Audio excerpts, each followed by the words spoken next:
Bien.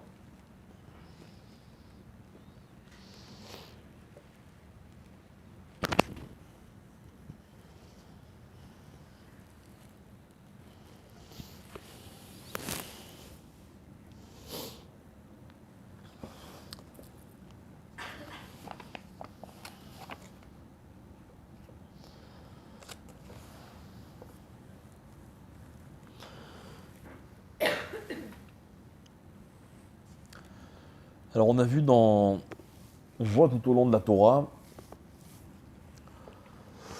que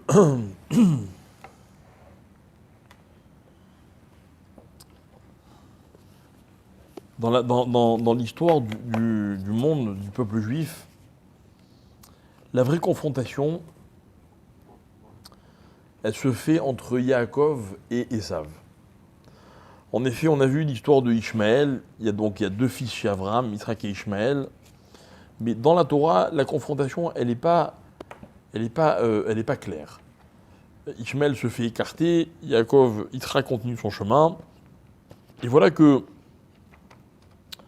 dans la paracha de la semaine dernière, il y a eu la naissance de Yaakov et Ésav. Et là, les choses prennent une autre tournure. Pourquoi une autre tournure ? Parce que Yaakov va devoir composer avec Ésav, il va devoir lutter pour se faire sa place. Et tout au long de la paracha, des parachiotes qu'on va lire, et notamment celle de cette semaine, Yaakov, il va donc se retrouver tout seul face à des nations dont les idées sont radicalement et fondamentalement différentes. Alors moi, ce que je voudrais essayer d'approfondir avec vous, c'est en quoi est-ce que finalement les idées sont tellement différentes. J'explique.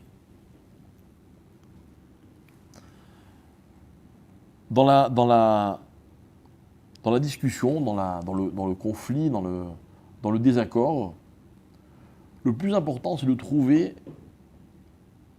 le point par lequel tout commence. Ok ? Moi, je dis blanc, vous dites noir. C'est pas tellement ça qui est passionnant. Ce qui est passionnant, c'est de savoir qu'est-ce qui est à l'origine de ce que je dis. De façon générale, quand on veut résoudre un conflit par exemple, entre deux personnes, il faut toujours remonter à la source. Pourquoi celui-là dit ce qu'il a dit ? Pourquoi celui-là dit ce qu'il a dit ? Ok ? Alors il y a un passage dans la Torah qui nous dit Akol kol Yaakov, vayadaim yede Esav. Donc Yaakov va prendre la bracha chez son père, et le père est surpris, Yitzhak est surpris. Pourquoi ? Parce que il n'arrive pas à savoir à qui il a vraiment affaire. La façon de parler, la voix, ce qu'il entend, c'est Yaakov, mais ce qu'il touche, je vous rappelle que Yitzhak est aveugle, ce qu'il touche, c'est Ésav. Et donc, il aura cette expression, la voix est celle de Yaakov, et les mains sont celles de Ésav. D'accord ? Là-dessus, le Midrash nous dit quelque chose. Le Midrash, il dit comme ça. Akol kol Yaakov, em Yaakov sholet, ela bekolo. Ayadaim yede Ésav, em Ésav sholet, ela beyadaim. Le Midrash, il va expliquer la chose suivante. Il va dire comme ça. Le père, Yitzhak, va faire hériter à ses enfants chacun de quelque chose. L'héritage de Yaakov, c'est Kol. L'héritage de Ésav, c'est quoi ? C'est Yadaim. D'accord ? Maintenant, qu'est-ce que c'est Kol et qu'est-ce que c'est Yadaim ? Ce que je veux vous compreniez bien, c'est que, à la base, il n'y a pas un des enfants qui obtient un meilleur lot que le second. Il y a dans Kol une dimension qu'on va expliquer, mais qui peut aussi, malheureusement, mal tourner. Il y a dans Yad une dimension qui peut aussi se retourner contre celui qui en dispose. Ok ? Et quand on va expliquer qu'est-ce que c'est Yad et qu'est-ce que c'est Kol, On va voir où se situent les erreurs. Par exemple, on va dire, la force d'Israël, c'est dans sa parole. Ah ben, par exemple, regardez, la parole, ça peut être le lachon hara. Ça peut amener à la haine gratuite. Ah, le Beth Amikdash, il a été détruit à cause de ça. Donc on a perdu ce qu'il y avait de plus important, ce qu'on avait de plus important. Pourquoi? C'est une mauvaise parole. Mais une mauvaise parole, ça veut dire qu'elle a une portée. Quand quelqu'un dit du mal de vous, plus cette personne elle est importante pour vous, plus sa parole a de la valeur. Donc si ça vous fait mal, c'est que justement la parole, elle a de la valeur. Une parole qui n'a pas de valeur n'a pas de portée. Donc par exemple, va dire le Midrash également un peu plus tard, il va dire, il y a marqué dans un passouk de la Torah, dans la paracha de Béchalach, Vaïlonu kol haeda vayavo Amalek. Les Juifs se sont plaints et ils ont colporté, ils ont médit les uns sur les autres. Que dit la Torah? Vayavo Amalek. Amalek est arrivé. Ça veut dire quoi? Les Juifs ont mal utilisé cette force qui s'appelle la parole. Alors Amalek, qui est le descendant de Esav, il vient et dit, ah ben puisque c'est comme ça, moi, c'est moi le plus fort. Quand les Juifs se servent de leur parole convenablement, ils risquent rien. Esav ne peut rien contre eux. Dès que les Juifs ne se servent pas convenablement de leur parole, le danger c'est quoi? C'est que Esav, ils reviennent et ils affichent sa suprématie. D'accord? Jusque là, c'est facile.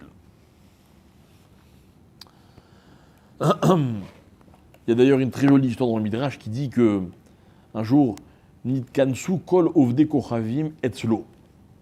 Il y a eu tous les ovde kochavim, les idolâtres qui se sont rassemblés chez Avnimus Agardi.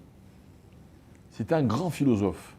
On dit de lui dans le Midrash, Rabbi Abba bar Kana, il dit que après Bilam, ou avec Bilam, c'est le plus grand philosophe non juif de l'histoire. Vous voyez, je ne sais pas comment il s'appelle en français, Avnimus, ça vous dit quelque chose. Peut-être que c'est trop, ça remonte à trop longtemps. Mais il paraît-il que c'était vraiment un philosophe. La Gemara dit Lo amdu philosophim baolam ke Bilam ben Beor v'Avnimus agardi. Alors un jour, les responsables des nations sont allés le voir et ils ont dit comment est-ce qu'on peut faire pour dominer Israël. Il leur a dit allez voir dans leur lieu d'étude si vous trouvez des enfants qui étudient la Torah, sachez que vous ne pouvez rien contre Israël. Pourquoi? Parce que leur père leur a promis que Akol, Kol Yaakov. Donc apparemment, ils connaissaient très bien la Torah et ils savaient que quand les Juifs utilisent la parole pour prier ou pour étudier la Torah, on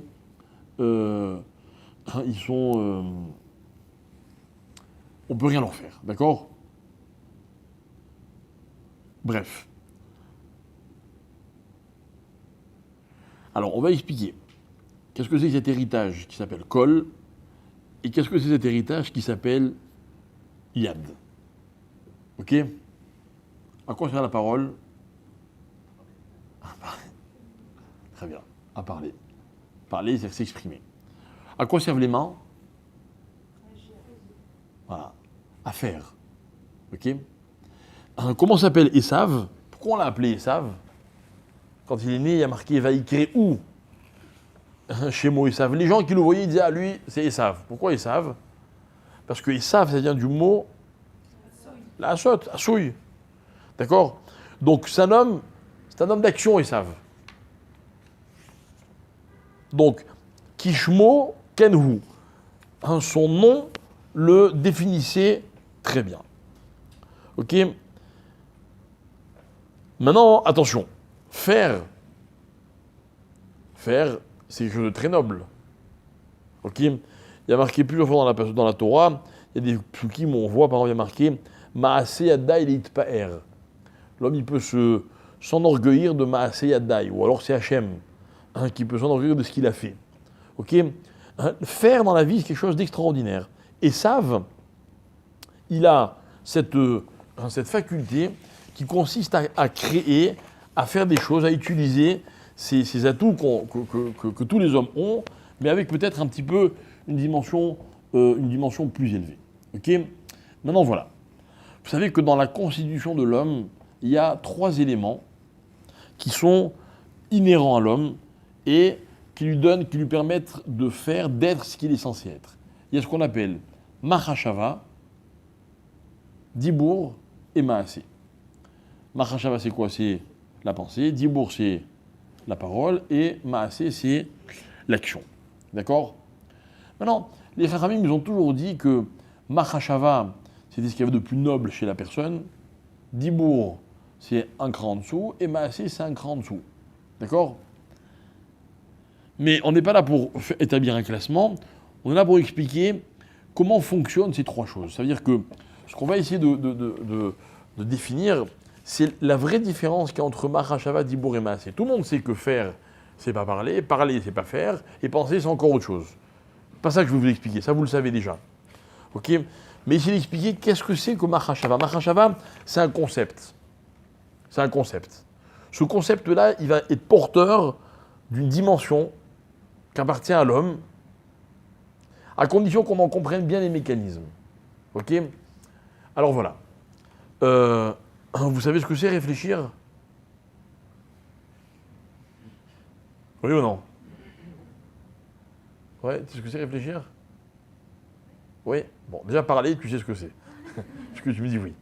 D'accord? C'est quoi réfléchir? Je ne vous demande pas encore une fois quel est l'exercice intellectuel qui permet à un homme de réfléchir. Il y a des plus intelligents, des moins intelligents, des gens qui sont plus réfléchis que d'autres, des gens qui réfléchissent plus lentement, plus vite.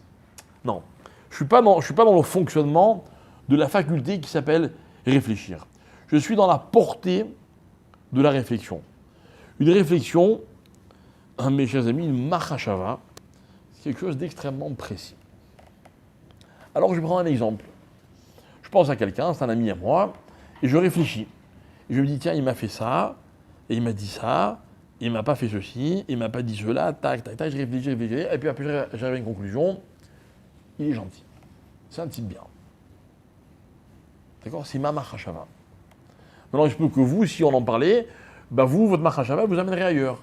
Moi, ma mahashava, elle a, vous voyez, elle a un fil, il y a tout un processus. Je pars d'un certain point, j'arrive à un autre point, et à la fin, je dis Ani Khoshev. D'ailleurs, je ne l'exprime pas, je le pense. Je me dis, je pense que. C'est une pensée. Ok? Une pensée, c'est un cheminement qui aboutit sur une idée, une chose que j'ai définie et qui fait que, ben voilà, je pense telle chose. On ne pense pas tous les mêmes choses. On n'a pas tous les mêmes mahashavot. Ok? Pardon? Attends, j'ai encore rien dit, d'accord. Non. Vas-y, qu'est-ce que tu disais? Une pensée, c'est pas défini, puisque quand je pense, Ouais. je peux très bien arriver à un point A, Ouais. aussi arriver au point B. Ouais. Je ne sais pas si c'est le point A ou le point B. Ouais. Ta reste, au final, on va me dire prendre une décision, parce que je suis incapable de la prendre, parce que ma pensée. Qui t'a parlé de décision? Oui, mais parce que ma pensée n'est Pas du tout. Une décision, c'est déjà un autre stade dans la réflexion. Une réflexion, c'est pas forcément une décision. Une réflexion, c'est je te dis quelque chose, tu comprends ou tu comprends pas. C'est aussi une réflexion. Mais alors, il y a des réflexions qui vont déboucher sur des décisions, tu as raison. Mais je te demande justement de ne pas aller trop vite. De t'arrêter à la réflexion comme un concept qui se suffit à lui-même. La première chose qu'il faut, c'est réfléchir. Je te dis quelque chose. Tu es d'accord ou pas d'accord? Attends. D'abord, réfléchis. Quand tu vas réfléchir à ce que je t'ai dit, dans un deuxième temps, tu décideras si tu es d'accord ou pas. Ça, c'est ça la décision. La décision, elle est en décalé par rapport à la réflexion. Maintenant, tu as raison qu'une réflexion, il se peut qu'elle soit jamais terminée. C'est un cheminement, ce que j'ai dit. C'est un cheminement. Maintenant, quand je suis arrivé de A à B, rien ne me dit que je ne peux pas continuer de B à C. Il n'y a pas de problème. Je ne l'ai pas, comment dire, limité dans quoi que ce soit la réflexion. D'ailleurs, ni dans ce qui doit t'appeler la décision. Je réfléchis. Je réfléchis. Cette réflexion, elle va aboutir quelque part. Cet aboutissement, il peut être à la moitié du chemin, aux 3/4, au commencement du chemin ou au bout du chemin. Mais ça s'appelle une réflexion. D'ailleurs, on va vous conseiller, quand vous réfléchissez, de ne pas parler tout de suite. Pourquoi ? Parce que parler, c'est censé déjà être un aboutissement de la réflexion. Donc la parole, on verra, c'est un autre stade. Pour l'instant, on est dans ce qu'on appelle la réflexion. Maintenant, c'est sûr que la réflexion, elle va aboutir à quelque chose. Maintenant, écoutez bien. Ce que je vous demande de bien concevoir, c'est qu'une réflexion, donc je reprends mon exemple, je réfléchis à quelqu'un, et puis j'arrive à une conclusion. Dans mon cas, moi, je suis arrivé à une conclusion, j'ai décidé que cette personne, elle était gentille. Ok ? Je l'oublie, cette personne, je n'y pense plus. Le lendemain, je repense à cette personne. Elle est gentille ou elle n'est pas gentille ? Elle est gentille. Question. Le lendemain, là, le fameux Yom Sheni, quand vous repensez à cette personne et que vous vous dites « Ah oui, elle est gentille », est-ce que ça s'appelle une Machashava ? Bien fait. C'est quoi la différence entre un souvenir et une réflexion ? Très bien. C'est-à-dire que la réflexion, en fait, c'est quoi ? C'est un cheminement qui n'existe que pendant un certain temps. J'arrive éventuellement à une conclusion dans ma réflexion, et chaque fois que je repense à cette décision que j'ai prise, c'est plus une réflexion, ça s'appelle un souvenir. Le souvenir, c'est l'une des conséquences de la réflexion. J'ai réfléchi, donc je m'en rappelle le lendemain. Mais je n'ai pas réfléchi. Et ce qui est extraordinaire, c'est que par exemple, il va y avoir une nafkamina, une incidence au niveau de la halakha. Quand quelqu'un va être jugé, il a commis quelque chose, il passe devant un tribunal, il y a des dayanim qui vont devoir statuer son cas. Alors on va leur rapporter, voilà, il a fait ceci et il a fait cela, on a des preuves ou des témoins, en général dans la Torah c'est des témoins, ok, et les Ramim ils vont statuer, ils vont décider, ils vont conclure. Les Ramim nous disent comme ça, le Dayan, il est obligé de conclure tout de suite. Ou alors, s'il a besoin de temps, avant de donner son verdict, il va falloir qu'il reprenne tout le cheminement de la Machashava. Pourquoi ? Parce qu'on ne peut pas juger quelqu'un sur un zikaron. On ne peut le juger que sur une Machashava. Ça veut dire une réflexion qui aboutit en live, tout de suite, sur une conclusion. Parce que se baser sur un souvenir, c'est très dangereux. Parce que ça veut dire que je ne prononce pas au moment du verdict tout le cheminement de ma réflexion, mais uniquement ce dont je me rappelle. Donc ça veut dire comme ça que moi, quand je vous croise le deuxième jour, le lendemain du jour où j'ai décidé que vous étiez gentil, en réalité, je me base sur quoi ? Sur un souvenir. Peut-être que si je reprenais la réflexion, elle serait différente. Donc, c'est plus une réalité. Donc, ça fait dire à nos Chachamim la chose suivante. C'est que une Machashava, c'est une chose qui existe qu'au moment où elle se passe. Et que dès que la Machashava elle est terminée, on passe dans autre chose. Attention, on peut continuer une Machashava, mais il faut être honnête. Si une Machashava, elle est basée sur un souvenir qui remonte à quelque chose qui est antérieur, alors la Machashava, au moment où je prends ma décision, elle n'est pas complète. Et le Dayan n'avait pas le droit de condamner quelqu'un si, au moment où il le condamne, sa condamnation n'est pas le fruit d'une réflexion dans tout le sens du terme. Je réfléchis, j'arrive à la conclusion et je décide. Maintenant, il est possible qu'il y ait des procès qui dureraient plusieurs jours, il n'y a pas de problème. Mais il fallait reprendre le cours de la Machashava. On n'avait pas le droit de se baser sur un zikaron. Vous voyez, j'ai envie de dire comme ça, voilà jusqu'où on pousse l'honnêteté intellectuelle de quelqu'un. Est-ce que tu penses vraiment ou un jour tu as pensé et donc maintenant tu dis ce que tu as pensé hier ? Quelqu'un qui dirait Ani Choshev, on dirait Ata Choshev ou Ata Chashavta. Tu penses, ou un jour tu as pensé, et aujourd'hui tu t'en rappelles. Regardez la précision. Par contre, quelqu'un qui viendrait qui dirait, tu sais, hier j'ai réfléchi et il me semble que... Ah, au moins il est honnête. Hein, il admet que ce qu'il pense n'est que le résultat de ce à quoi il a réfléchi une autre fois. Et le problème, c'est qu'une autre fois, ça peut vouloir dire dans d'autres circonstances, donc peut-être un aboutissement qui ne sera pas le même. D'accord ?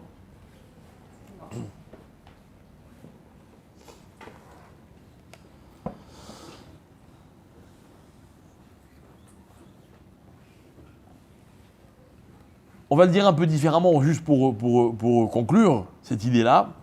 On va dire comme ça. Par définition, la Mahashava a une durée de vie. Dès que la durée de cette vie se termine, on n'est plus dans ce qu'on appelle la Mahashava. On est éventuellement, comme vous l'avez dit, dans le souvenir de la Mahashava. Ok ? Alors, il n'y a pas beaucoup de cas dans la vie dans lesquels ça change fondamentalement les choses. Parce qu'on peut se tromper dans le souvenir, c'est ça le problème. Ouais, mais on peut se tromper aussi dans la Mahashava. Non, c'est clair. Ouais, mais le on- souvenir. Non, le souvenir, il ne veut plus rien dire en fait. Parce que la Mahashava, elle, c'est pas quelque chose de figé, elle se renouvelle constamment. Donc, Elle se rafraîchit tout le temps. donc quoi ? Le souvenir, il veut plus Le rien dire. souvenir, c'est le résultat, ça limite tout le. Non, mais il est C'est-à-dire pas que plus le significatif, souvenir, il est le souvenir. binaire, c'est-à-dire c'est soit ça fige, alors que la marshava, il peut y avoir des nuances. alors, qu'est-ce que vous voulez dire par là ? Que le souvenir n'exprime en rien une Mahashava en fait, en deux mots. C'est pas une preuve de C'est-à-dire que le Mahashava cheminement finalement. D'accord. peut évoluer dans le temps, alors que le souvenir est figé. D'accord. Donc, Il y a les deux. La marque à Java, elle n'est pas à jour. elle n'est pas à jour. Non, Donc- le souvenir, il n'est pas à jour. Ça veut dire à chaque fois, il faut faire une nouvelle marque à Java. Ah, voilà. Pour prendre en compte Voilà. vos Donc, paramètres. c'est-à-dire que si aujourd'hui je te demande. On peut les lier du coup. Alors voilà, donc si aujourd'hui je te demande, qu'est-ce que tu penses de cette personne ? Tu peux pas me dire, ah oui, j'ai toujours pensé qu'il était gentil. Ça ne m'intéresse pas ce que tu pensais avant. Exactement. Tu veux être sûr qu'il est gentil ? Reprends ta Mahashava. Je peux vous dire mieux, c'est-à-dire que si je le recroise aujourd'hui et j'ai un nouvel élément, bah, je dois reprendre. Ah non, mais là, tu as raison, mais là, on est carrément dans un nouveau cas. Oui. Mais là, moi, je te parle dans le cas où tu n'as pas de nouvel élément. Quand tu as un nouvel élément, tu es obligé de reprendre à zéro. On est dans une nouvelle réalité. Mais la marshava, elle laisse cette flexibilité un peu de se dire, bah, peut-être que. Mais je suis d'accord. Alors que le résultat, ça y est, il est figé. Mais justement, c'est toute sa dimension. La Mahashava, elle n'est jamais figée. C'est ça. Elle est vivante. Ou alors, elle n'est pas. C'est ça. Alors qu'un souvenir, oui, un souvenir, il est figé. Voilà, je me rappelle que, très bien. Mais tu peux pas dire je pense. Donc, quelqu'un qui dit Ani Khrouchtchev, Rien de pas figé parce que quand on a Alzheimer, c'est mort quoi. Enfin, Qui se rappelle il y en a qui l'ont pas, hein. Ça veut dire dans le cas où on se rappelle pas. Oui, c'est ça, je veux dire. Non, mais encore une fois, dans le cas où on ne se rappelle pas, c'est comme le cas qui m'a dit ah, il y a un nouvel élément. Ok, ça n'existe plus. On repart à zéro. Mais l'erreur, elle vient de quoi ? Elle vient de ce que l'homme il dispose de la Mahashava, il dispose du Zikaron, et il va confondre les deux. Et on lui dit ah non, attention, tu ne peux pas confondre les deux. La Mahashava n'existe en tant que telle que quand elle se passe réellement. Donc quand il y a une vraie réflexion. Vous m'avez suivi ? D'accord ? Donc ça c'est Mahashava.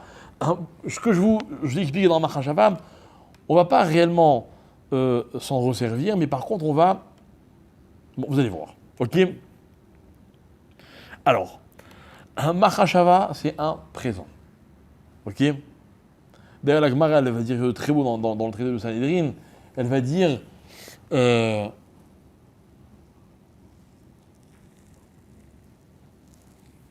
La Gemara là-bas, elle parle de l'oubli, elle veut dire qu'on peut pas se fier à un souvenir, parce qu'un souvenir, hein, c'est quelque chose qui peut être très imprécis. Ça correspond peut-être à ce que tu disais tout à l'heure. C'est-à-dire que hein, le souvenir, si on est sûr que le souvenir il est intact, à la limite je veux bien, mais par définition un souvenir, hein, c'est une pensée présente qui nous ramène à une pensée passée. Il se peut qu'entre-temps il y ait eu un décalage. Il se peut, comme tu as dit, qu'entre-temps, j'ai oublié certaines choses. Sans aller jusqu'à Alzheimer.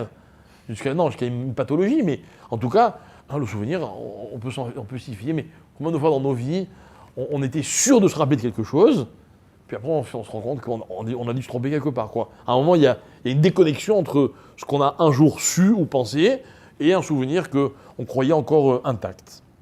Ok ? Très bien. Donc, je récapitule. Mahashava, c'est éphémère.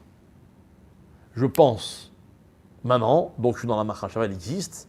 J'ai arrêté de penser, je suis plus dans la Mahashava, elle n'existe plus. Je suis dans autre chose. Ok ? Après la Mahashava, on a dit qu'il y avait 10 bourgs. Ok ? Alors, 10 bourgs d'après vous, c'est une chose qui n'est valable qu'au présent, qui a aussi une durée de vie, ou alors qui peut se prolonger. Hein ? Mais attends, une seconde. J'ai pas parlé des conséquences. Parce que la Mahashava, en conséquence, elle a le zikaron. Quand j'arrête de parler, il n'y a plus aucun son qui sort. La parole, ça a une conséquence dans le temps. Mais encore une Non, fois. pas de conséquence, pas de conséquence. Il y a l'acte de parler qui est effectivement dans le présent, comme il a dit, si je m'arrête de parler, je ne parle plus. Mais ça se prolonge dans le temps.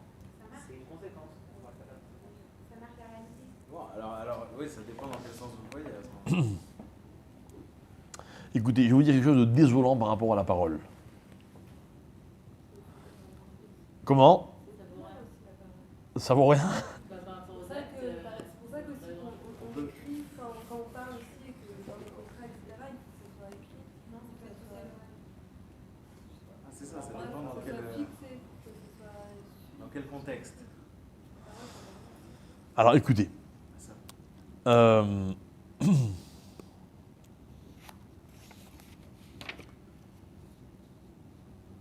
La parole, si on s'arrête à l'aspect technique de la parole n'a aucune durée de vie.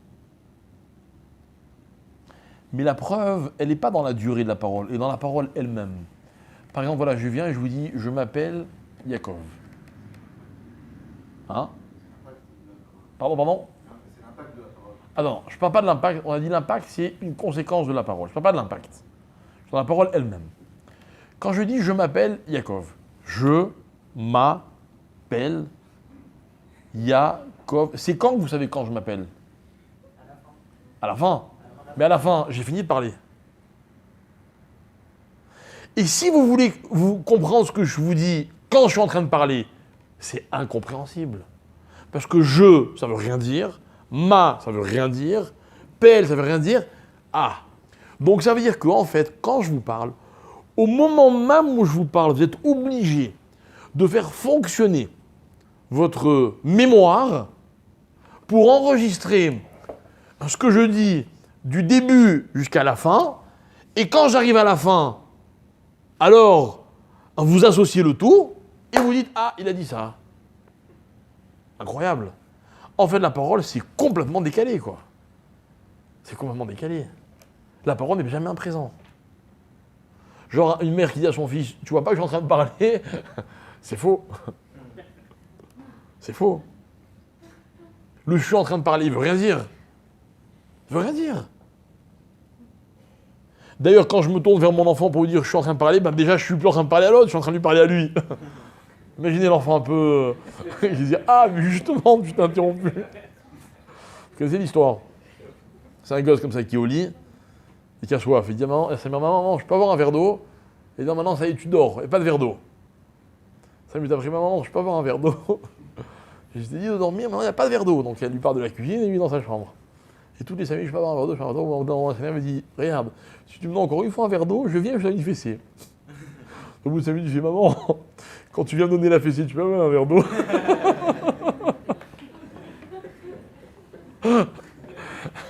Fais attention avec les enfants. Ok. Alors, donc la parole, c'est vraiment quelque chose de compliqué, quoi. C'est pas un présent. Et c'est pas non plus quelque chose qui dure. La parole, ce n'est qu'un souvenir. Vous voyez, la Mahashava, c'est pas un souvenir. Parce que si on est dans le souvenir, on n'est plus dans la Mahashava.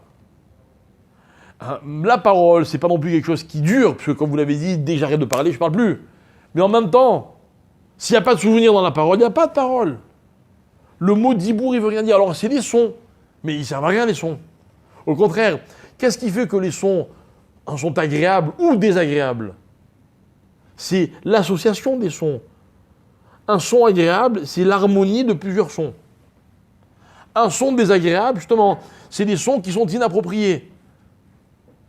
Imaginez dans une théorie où on chante, c'est très agréable, c'est beau, puis il y en a un qui chante très faux. C'est pas beau. Il n'y a pas d'harmonie, ça ne s'associe pas. Ok? Mais une phrase, donc, elle a un sens que quand je la prononce du début jusqu'à la fin. La fin, le début, il est fini depuis longtemps. Mais moi, je m'en rappelle. Donc, la parole, elle a un sens. Vous voyez? Donc, c'est encore plus éphémère que la pensée.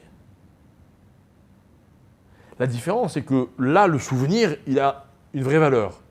Alors que dans la Mahashava, le souvenir, par définition, il n'a pas de valeur. Parce qu'il n'est plus Mahashava.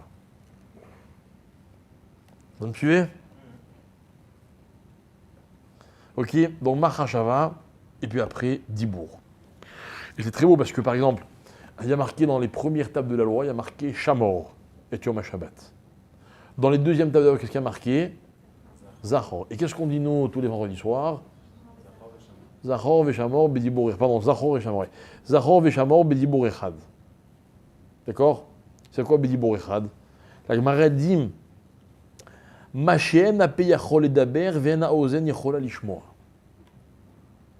Dire deux mots bedibour echad, c'est impossible.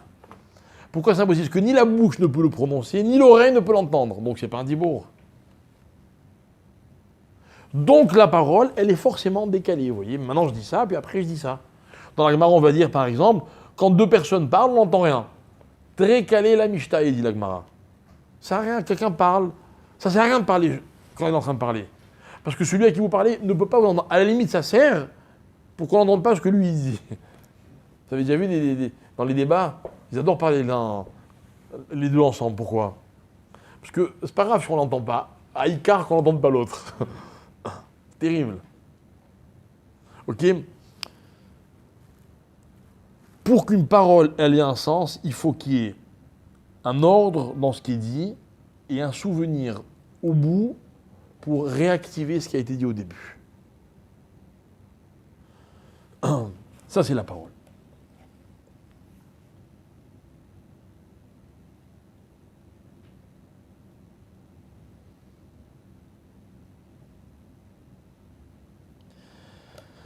Donc finalement, il n'y a que le maasé, il n'y a que l'action. Quelqu'un a dit tout à l'heure, ça ne sert à rien de parler, il faut agir. Il n'y a que l'action qui a une vraie durée de vie. J'ai fait quelque chose, j'ai fini de faire, ça existe toujours. Voyons, dans une maison là, elle a été construite en 1868. Ceux qui l'ont fait, ça fait longtemps qu'ils ne sont plus là. Et alors, la maison est là. Le maasé, il reste. Magnifique. Donc dites-moi, c'est quoi qui a plus de valeur dans la vie? Mahashava, Dibour ou maasé? Apparemment, c'est maasé. Maasé.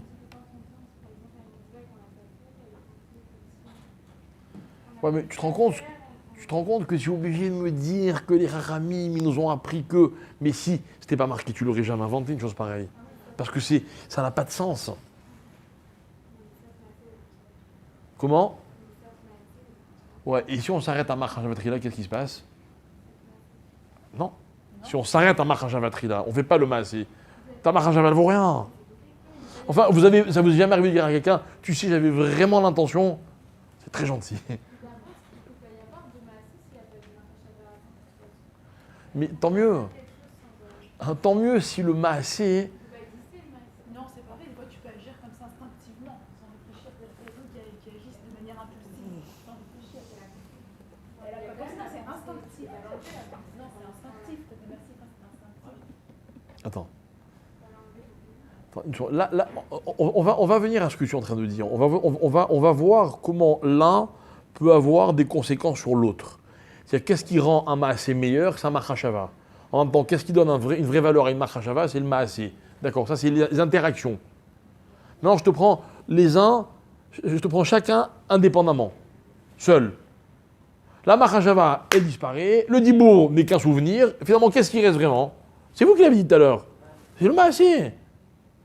Quelqu'un qui dit je vais faire et qui fait rien, ça sert à rien. Quelqu'un qui dit pas mais qui fait, qu'est-ce qu'on dit? L'Oaïkar et Dibour et la Maasé, voilà ce qu'a dit la Mishnah dans la vote. L'essentiel, c'est pas de parler, c'est de faire. Donc, si on aborde Mahashava, Dibour, Maasé, comme je viens de vous l'expliquer, c'est sûr que le Maasé, il arrive en tête de liste. Hein, c'est la seule chose qui a une vraie valeur. Vous comparez, pour comparer Mahashava, Dibour et Maasé, le Dibour, vous l'avez seulement expliqué de façon technique. Maintenant, le Dibour peut très bien avoir une valeur supérieure au Maasé. Comment? Je vous donne un exemple. J'ai cassé une personne en public par le Dibour, justement, où j'ai dit, j'ai fait quelque chose, disons, de irréversible par la parole, casser quelqu'un en public. Non, ça reste le Dibour. Alors, je t'explique. Chadvé Shalom, j'ai parlé à quelqu'un en public, je lui ai fait de la peine. Ok? Il est vexé, il a de la peine, il m'en veut grave. Je vais le voir, je lui dis attends, je t'explique. J'ai jamais eu l'intention de te dire ça, excuse-moi, je me suis mal exprimé, ou bien alors, pardon, viens on efface, je te demande Mechila devant tout le monde. Et l'autre, il m'excuse. Elle est où ta parole? En d'autres termes, une parole, tu peux l'annuler. C'est trop facile. Non, je vous donne un exemple. Donne-moi un exemple. Vous allez insulter, enfin non pas vous, mais quelqu'un va insulter un... Pour l'instant, c'est toi qui m'insultes, mais bon, vas-y. Quelqu'un va insulter, maintenant je vais dans la rue, j'insulte un agent de police. Ouais. Je vais lui dire excusez-moi, le mal est fait. Vous allez récupérer comment maintenant le... Non, mais le mal est fait. Tu m'as pris un exemple de... Non, mais pour vous montrer que vous avez arrêté le Dibour à son aspect technique, mais il peut Tu veux que je te avoir- dise, même là, je suis pas sûr que tu aies raison. Si la personne physiquement, elle a 50 pieds que le Dibour, il existe plus. Elle a raison, il n'y a pas photo. Le Maasé, Il n'y a pas photo. Tiens, insulte un agent public, d'accord? Un agent de police. Non, le gars, je sais pas, moi, tu arrives à le calmer. Tu dirais, tu sais quoi, viens, on s'arrange entre nous. Tiens, prends 5 000 € et on oublie l'histoire. Peut-être que tu peux lui revenir sur ta parole. Peut-être. 5 minutes après, tu sauves son fils dans l'incendie. J'en sais rien. C'est-à-dire qu'une parole, elle a des effets. Je ne suis pas en train de dénigrer la portée d'une parole. Mais j'ai envie d'expliquer qu'une parole, il y a un moment où elle n'existe plus. Ou en tout cas, elle peut ne plus exister. Alors qu'un Maasé, c'est un Maasé. Bon, tu as parlé de quelque chose qui est vraiment irréversible, qui s'appelle la mort. Mais sans arriver jusque-là. Imagine le type, il a construit cette maison et depuis, il regrette grave. Tu vas me dire, il peut la détruire? Non, mais ça, c'est encore un autre Maasé. Tu comprends ce que je veux dire? Mais la maison, elle est là, point. Tu as vendu quelque chose et puis tu te dis, purée, je l'ai vendu, ça vaut 3 fois plus, je regrette. Trop tard, tu as fait le Maasé, c'est fini. Tu as promis, tu peux toujours aller dans un tribunal, dire attendez monsieur, j'ai promis, mais parce que dans telle circonstance, dans le cas nouveau, ma promesse est plus valable, tel qu'on va t'écouter, on va dire oui c'est vrai. C'est votre Dibour. Mais peu importe, tu vas corriger ton Dibour. Ah, mais un Maasé, c'est quelque chose qui est figé, qui existe. C'est une réalité qu'on ne peut plus nier. Bref. Le Maasé, il reste Kayam. Alors, il est clair que là où vous avez raison, c'est que la Mahashava, elle a des conséquences. Le Dibour, il a des conséquences. Là-dessus, il n'y a pas à discuter, vous avez raison. Le Maasé, il a aussi des conséquences. Mais en termes de Kayam, de choses qui continuent d'exister, la Mahashava en tant que telle n'existe plus, le Dibour en tant que tel n'existe plus, ça reste un souvenir.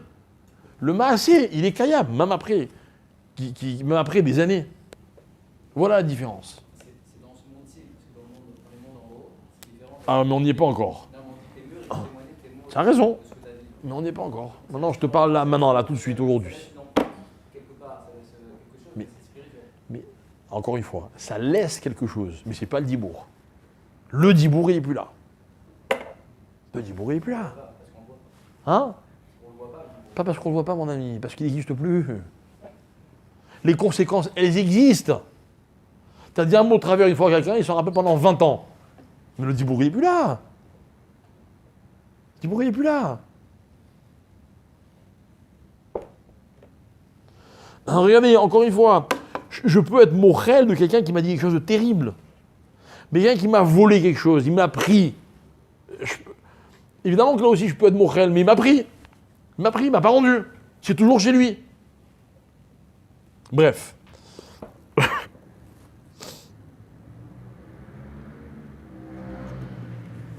Alors écoutez.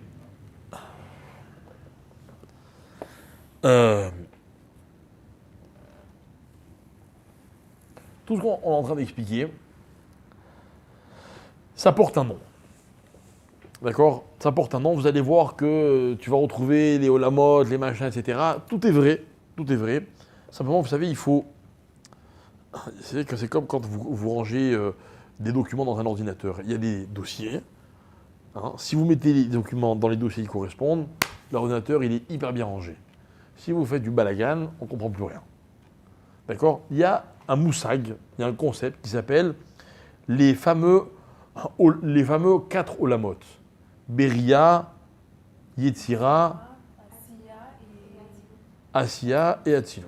D'accord? Maintenant, Atzilut, même pas en approche. Une seconde. Ok? Une seconde. On va pas aller trop vite parce que je vais vous dire la vérité. Je vais vous en dire, mais même pas une goutte. Même pas une goutte, parce que c'est tellement compliqué. Même moi d'ailleurs, sincèrement, je ne maîtrise pas. Par contre, je peux me servir de ces concepts pour comprendre certaines choses. Ok? Donc il y a apparemment 3 sortes de création. On va laisser Atzilut de côté. Beria, ça veut dire quoi Beria? Création. Yetzira, ça veut dire quoi? Créativité. D'accord? Asiya, action. D'accord? C'est très bien, la langue française est très riche. Ok? Bah, Tachles, les 3, ils veulent dire créer. C'est-à-dire que le monde de la création, le monde dans lequel nous on se trouve, c'est un monde dans lequel la création elle a plusieurs niveaux. Maintenant, ne vous cassez pas la tête. Vous savez dans quel monde on se trouve? Dans le monde dans lequel il est écrit, à propos duquel il est écrit, Bereshit, Bara, Elohim. On est dans le monde de la Bria. D'accord? Maintenant, l'homme, il peut, en faisant un travail sur lui-même, monter et passer d'un monde à l'autre. Et d'ailleurs, on dit que dans la tfila, il y a 4 parties dans la tfila, et qu'au fur et à mesure qu'un homme il s'élève grâce à la tfila, ok? Par exemple, quelqu'un qui dit tous les matins ce qu'on appelle les corbanotes, la ptira. Hein? Pas tout le monde ne l'a fait, la ptira. Et bien la ptira, d'après beaucoup, c'est le seul moyen d'arriver au niveau d'après. Il y a un joueur qui m'a dit, mais si tu as sauté des corbanotes, tu n'as pas le droit de faire le reste de la tfila. Je dis, comment on n'a pas le droit? Il m'a dit, ouais, tu n'as pas le droit. Il m'a donné un exemple simple, il m'a dit, voilà, on va réciter la prière, le passage du Korban Tamid. On en a parlé la semaine dernière. D'accord? Ça veut dire, Korbani, l'Achmi, les Isha, Erer, Nirori, Shimon, l'Akira, et ta kivet la Boker, et ta kivet Jinita, Semen Arbaïm, tu en fais un le matin, un l'après-midi. Maintenant, il n'y a plus de Korban, qu'est-ce qu'on fait? On fait la tfila. Alors imaginez quelqu'un qui fait la tfila, mais il oublie juste de préciser que la tfila, elle vient à la place du korban. C'est-à-dire que, voilà Hachem, j'aurais voulu amener un korban, je ne peux pas, donc je dois mettre tfila. Ok? Mais il ne sait pas. Vous savez, moi, pendant un jour, j'ai trouvé, pendant les fêtes, devant la porte de la synagogue, des sacs, plusieurs sacs avec des talit tout neufs, emballés avec les étuis, tout magnifiques. Ok? Ce même jour, le lendemain de ce jour-là, il y avait la synagogue une bar mitzvah. J'étais convaincu que c'était la famille bar mitzvah qui avait amené pour les invités, je sais pas quoi. Ok? Le lendemain, je dis au bar mitzvah, au père, je dis, les talit, c'est toi? Il me dit, non. Je dis, quoi, t'as pas des talit? Il me dit, non. Je dis, aujourd'hui, les talitotes, ils sont là, dans l'armoire, je sais pas quoi en faire. Je sais pas. Il n'y a pas de mots, pas de nom, rien, quoi. J'ai le droit d'utiliser, de les donner aux gens, tenez, priez avec. Je sais pas quoi faire. Hein? Évidemment, on va faire une chez la trave, mais d'abord, je vous explique le problème. La tefila serait un peu la même chose. Vous allez chez Hachem, vous lui faites une tefila. Je me dis, attends une seconde. Tu me l'as faite pourquoi, la tefila? Ah ouais, Hachem, il sait, mais le problème, c'est qu'il se demande si toi, tu sais. Mais Hachem, c'est pas ton problème. Ton problème, c'est toi. Mais si tu viens et tu dis, bon, alors voilà, Hachem, il y a une mitzvah, mais malheureusement, comme on le dit dans la ptira, on ne peut plus amener les corbanotes. Alors, je t'en prie, Hachem, prend notre tefila à la place du korban. C'est pas que ça la tefila. On l'a bien expliqué la semaine dernière. Mais en même temps, il faut faire du seder. D'accord? Il faut que les choses soient ordonnées. Donc, récapitulons. On est dans le monde de la bria. On peut s'élever ou pas? Oui, on peut s'élever, mais ce n'est pas le sujet de ce soir. C'est quoi la bria? La bria, c'est la création, dans ce cas-là, on va dire de plus je ne vais pas dire le mot simple, mais de plus basique. Vas-y, crée. Hachem, qu'est-ce qu'il fait? Tac, il crée quelque chose. OK? Maintenant, vous savez, le premier jour de la création, il y a 5777 ans et des poussières, Hachem, il a créé le ciel et la terre. Et depuis, il fait quoi, Hachem? T'as allé dormir? Hein? Quoi? Il renouvelle. C'est quoi il renouvelle? Raconte-moi. Hein? J'ai pas compris. Tu es en train de me dire quoi? Il a créé ou il crée? Hein? Il continue ou il recrée? Ah, attendez, je pose une question différemment. Imaginez qu'il arrête une seconde, il se passe quoi? Ça s'arrête, tout s'arrête. Quoi, ça s'arrête? Parce que toute la création. Alors, chaque jour. imagine qu'il arrête maintenant, qu'est-ce qui se passe avec le ciel? Ça s'arrête, je ne suis pas physicien. Non, dans l'arbitre, c'est écrit. Si on aurait été physicien, ça n'aurait servi à rien, entre parenthèses. Toute la création se renouvelle chaque jour. Ah. Le soleil qui se lève, c'est le soleil qui se lève à l'est et qui se couche à... Ah, donc le soleil se levant en ce moment à 6h, je crois 28, un truc comme ça. Ah oui, c'est Hachem Ok. Donc à 6h29, le soleil, c'est un problème qui est réglé, il s'est levé. N'est-ce pas? Ce que tu me dis. Mais non, c'est Hachem qui va renouveler la À création. quelle heure? De quoi, à quelle heure? À quelle heure il recrée? Il renouvelle pas, c'est En Khadash Tarat Hashem, En Khadash Tarat Hashem. Ah, alors il fait quoi Hachem depuis? Ou comme dans l'arbitre, on dit, ou Messader et Takora. À quelle heure? À quelle heure? J'aimerais bien savoir, j'aimerais bien assister. Regardez, Ah, toutes les minutes. regardez, Là, le fait qu'on dit dans il maintient Hachayatza, l'ordre, il maintient l'ordre du ce qu'on monde. dit dans Hachayatza, que voilà, si ça s'arrêtait une seconde, ben on ne peut pas tenir sur place, ça prouve que Hachem a son rôle dans la création. Il n'y a pas de notion de temps, Hachem est au-dessus. Non, d'accord, mais moi, je suis dans le temps. Moi, je veux savoir, moi, aujourd'hui, là, à 21h38, qu'est-ce qui se passe? Qu'est-ce qui se passe? Est-ce que le soleil que je vois sur ma tête, c'est le même que celui qu'il a créé à l'époque? Ou est-ce que depuis, il a recréé, ou amélioré, ou évolué ou... Racontez-moi. Il a donné les règles au monde de comment tourner et maintenant. Et il t'a se reposer. Ouais, voilà. Ah. Non, on a dit que maintenant il s'occupe des e-books et tout ça. Il est pas au chômage, mais globalement, même les miracles, il les a déjà mis dans la terre. Écoutez bien. Dans la mesure où on est dans ce qu'on appelle le Olam Abria. C'est quoi Olam Abria? C'est quoi le monde de la création? C'est quoi?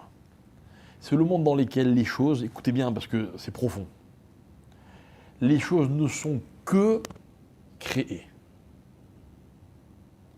Parce qu'il y a créé, et après il y a continuer, poursuivre, durer. Mais ça c'est autre chose, c'est pas Bria ça. Alors, ça veut dire que quand je dis que je suis dans le Olam Abria, ça veut dire que, de facto, je définis tout ce qui existe par le mot Bria. Vous voyez cette feuille? Vous croyez qu'elle existe? Non, non. Cette feuille, même quand je suis en train d'en parler, que je la tiens en main, elle est que Bria. C'est quoi que Bria? Elle est que création.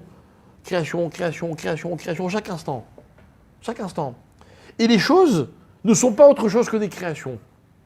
Mais par définition, la création, ce n'est pas un problème qui est réglé une fois pour toutes. Vous comprenez? La création, c'est un concept qui est valable tout le temps. Donc c'est tout le temps des créations. Donc tout n'est que création. Donc si je dis que tout n'est que création et que les choses sont tout le temps création, donc elles n'en finissent pas d'être créées. Ça, c'est toi qui le dis. Mais tu t'es trompé. Hachem, il passe son temps à créer. Il crée. Une seule chose qu'il écrit, par exemple. Quoi? Toi? Non. Si. Ah, tu crois que l'autre existe et ça y est? C'est un problème qui est réglé? Je te pose une question très simple, très très simple. Très simple. Une chose qui existait il y a 5 minutes, n'est-ce pas? Et qui existe encore maintenant. Est-ce que c'est une preuve qu'elle va exister dans encore 5 minutes? Alors écoutez-moi bien. Ça va peut-être un peu vous tourner la tête, c'est pas grave. Mais si vous êtes venu pour écouter ça ce soir, ça valait vraiment la peine. Parce que toute l'approche juive de la Torah, de ce qu'on appelle Bria, c'est que les choses existent maintenant, à la seconde où je vous en parle, et dans une seconde, ben j'en sais rien. J'en sais rien. Et si l'homme il est dans une folie qui s'appelle la statistique, parce que ça existe depuis, donc vraisemblablement, c'est pas de la Torah ça, c'est pas Hachem.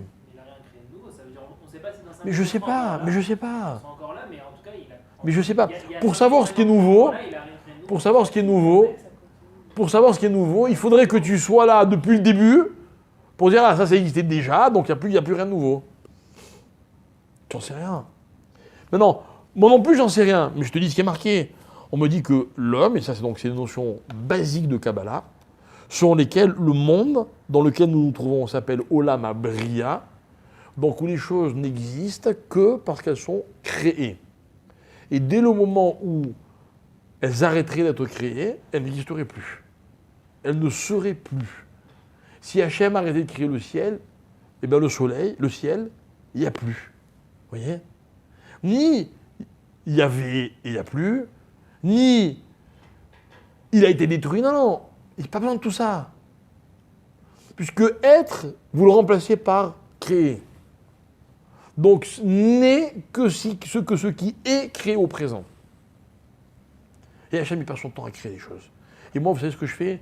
Constamment, je dis à Hachem, donne-moi encore un peu. Je t'en prie, recrée-moi jusqu'à demain. Et demain, je vais lui demander encore jusqu'à demain. Et ainsi de suite.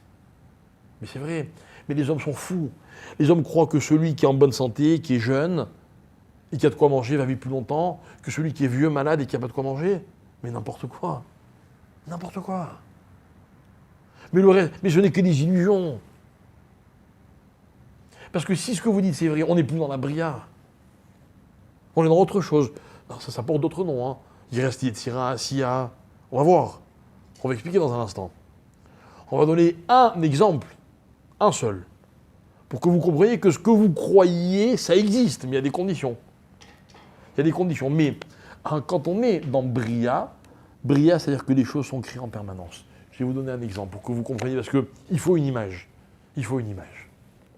Dans chaque monde, Beria, Yetzira, Asiya, les malachim portent des noms différents. Vous connaissez les noms des malachim? Séraphim, Ophanim, Malach et HaKodesh. Vous savez comment s'appellent les malachim du Olam Abria, du monde de la création? Comment ils s'appellent? Ceux qui sont là maintenant autour de nous, là, on ne les voit pas. Ils s'appellent les séraphim. Séraphim. Comment on traduit le mot séraphim en hébreu? Si c'était un mot et pas le nom d'un ange, comment on dirait? Brûlé. Alors écoutez bien. Écoutez bien. Les Ramim expliquent que le monde dans lequel on se trouve ressemble au feu. Au feu. Quel feu? N'importe lequel. Prenez une bougie, une veilleuse. Voilà, on va prendre une veilleuse. C'est ce qu'est une veilleuse. Vous avez de l'huile, okay, ou un combustible, peu importe lequel, et il y a une flamme qui est tenue par une mèche qui brûle. Qu'est-ce qui fait que la mèche brûle? C'est l'huile, c'est le combustible. Mais quel combustible? Celui qu'elle est en train de consumer, n'est-ce pas? C'est facile. Le problème, c'est le suivant, c'est que au moment où je regarde la flamme, au moment où je le regarde, ça dure une fraction de seconde. Pendant cette fraction de seconde, la flamme brûle grâce à un combustible qu'elle est en train de détruire, d'éliminer. Donc, une seconde après, cette flamme-là n'existe plus. Parce que la flamme que maintenant je vois, c'est une autre flamme, celle qui brûle grâce à une autre goutte de combustible. Et dans une seconde, ça va continuer à changer. Et ça ne va jamais s'arrêter. Et les Raïm disent, le feu, c'est un exemple qui est incroyable. Le feu, c'est une illusion. Le feu, à partir du moment où je le vois, c'est qu'il n'existe déjà plus. Pourquoi? Parce que si je le vois, c'est qu'il est en train de terminer, de détruire ce grâce à quoi il est en train de vivre. Donc, il n'existe plus. Ah, mais moi, comme la femme, elle est belle, et elle est droite. J'ai l'impression qu'elle est continue. Mais mes chers amis, c'est une illusion. Une flamme ne peut pas être continue. Parce que par définition, elle n'a existé que grâce à ce qu'elle a détruit. Et au moment où vous avez vu qu'elle existait, elle avait terminé de détruire, donc elle n'existe plus. Voilà ce que c'est le feu. Alors, en partant de ce principe, tout est illusion, parce que même nous, on est Tout. des Tout. Dur à dire, hein. Tout est illusion. Tout est illusion hein, dans la durée des choses, pas dans l'existence des choses. Parce qu'un feu, ça brûle. Mets ta main, ça va te brûler. Vous comprenez? C'est incroyable. Hein, c'est ça Olam Abria. Olam Abria, il ressemble au feu. Voilà pourquoi les malachim s'appellent séraphim. Terrible.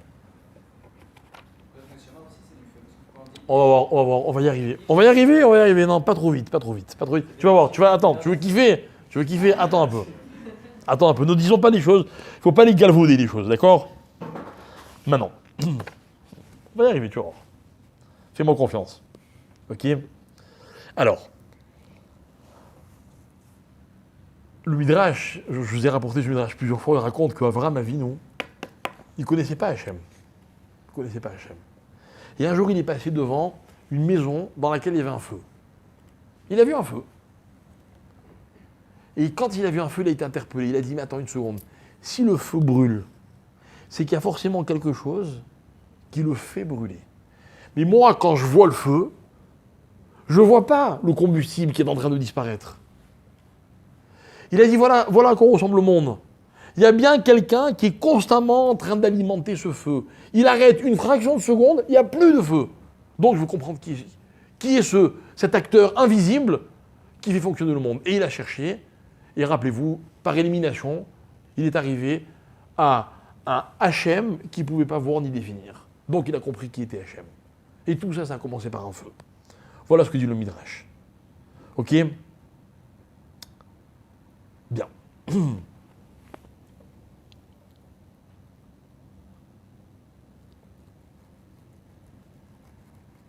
Alors écoutez bien.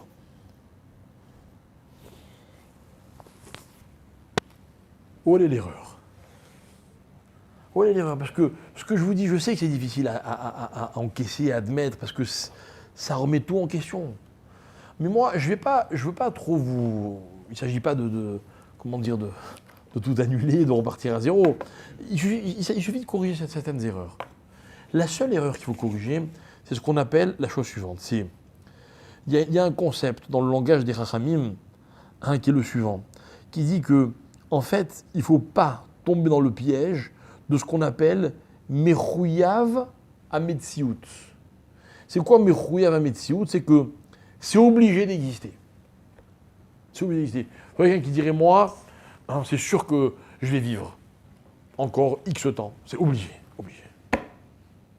Je suis jeune, je suis en bonne santé, je suis ceci, je suis cela. C'est impossible. Et ça, mes chers amis, c'est une erreur qu'on commet tous. Tous. Vous savez que les Ramis, dans leur immense